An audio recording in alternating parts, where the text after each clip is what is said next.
Hello. In this video, we'll be making a diode at home. That is, we'll be making the diode you see in my hand. Many of you will say this diode is silicon. How do we make it?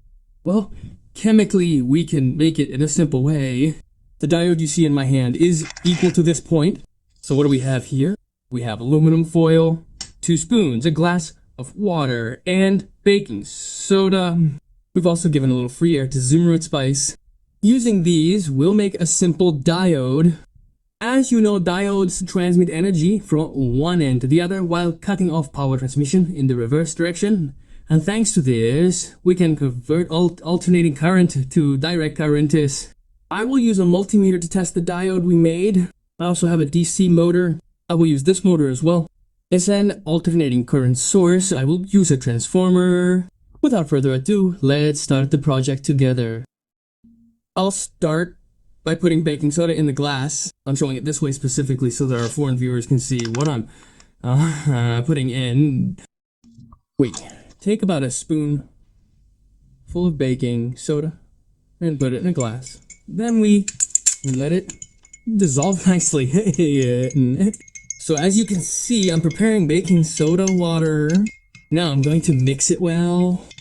Then we'll move on to our connections. It's a simple application, but it's as effective as it is simple. You'll be surprised by the results. Our baking soda water is ready. I waited a little while for it to settle. I tried to dissolve the maximum amount of baking soda in the water and some remained at the bottom. You can see it settled as sediment. So right now, the maximum amount of baking soda I could dissolve is in the water. To prepare our diode, we will place the electrodes in the water. I will use 2 spoons to increase the surface area. As the other electrode, I will use aluminum, an aluminum strip. You can also use aluminum foil, but it doesn't matter. Or a different aluminum material, or 2 different materials, diodes. For example, copper and aluminum. Or zinc or copper. The important thing here is that the materials are different. I'm using aluminum foil and spoons, and as an alternating current source, I will use my transformer. Don't let the age of my transformer fool you. I salvaged it from an old discarded television. However, it works perfectly fine. These are 220 volt AC inputs, and from these terminals we get approximately 12 volts of AC. Now, we're going to rectify this AC current in the water. But before we do the rectification, I want to show you something. I've currently powered my transformer and received energy from the outputs. This is a DC motor. When you apply AC to a DC motor, due to the nature of AC, the motor vibrates in place.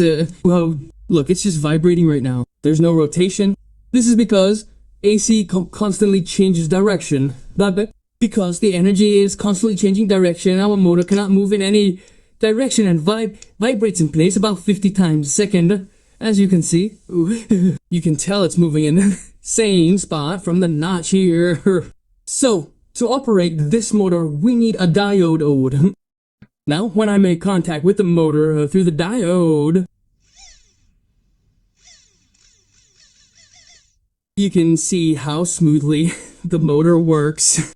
Now, we'll do the same process with water. For our homemade diode, I'm first submerging 2 spoons in water, as you can see. I'm using 2 spoons to increase the surface area to maximize conductivity.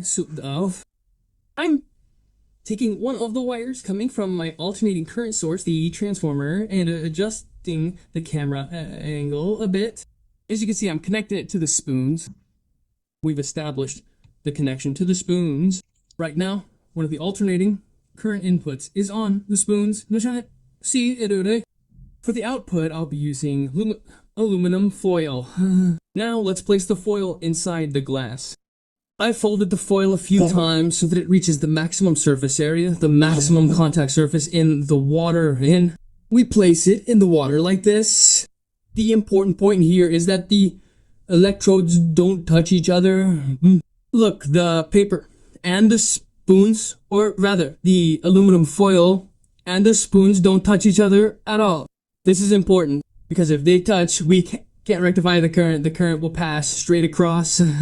Now, I have the black electrode you see, which I took from the aluminum foil. Again, I took the other output from my transformer on this other wire. Right now, this black electrode has the negative terminal, and here's the positive terminal. Let's take a measurement with the voltmeter. I've set my voltmeter to DC mode. As you can see, my voltmeter shows DC 20. I'm touching my black probe to the one coming from the aluminum foil. I'm touching my positive terminal to the one coming from the transformer's output, and we're measuring the voltage. We're getting a voltage of around 0.9 or 1 volt as DC. Let's continue with the motor starting test. I've connected the cable coming from my transformer's output to one of the ends of my DC motor. I'm also connecting the cable coming from the aluminum foil to the other end. Look, when I power my motor, you can see it rotating and running just like in the diode. Because it's a half wave, it's running with slight vibration. You either need to prepare 4 of these arrays to achieve full rectification, or you can correct the vibration of the energy with a capacitor. But you can see the motor running smoothly. So in the end, we've obtained a homemade diode. Look, I'm showing it again. You can see how the motor rotates.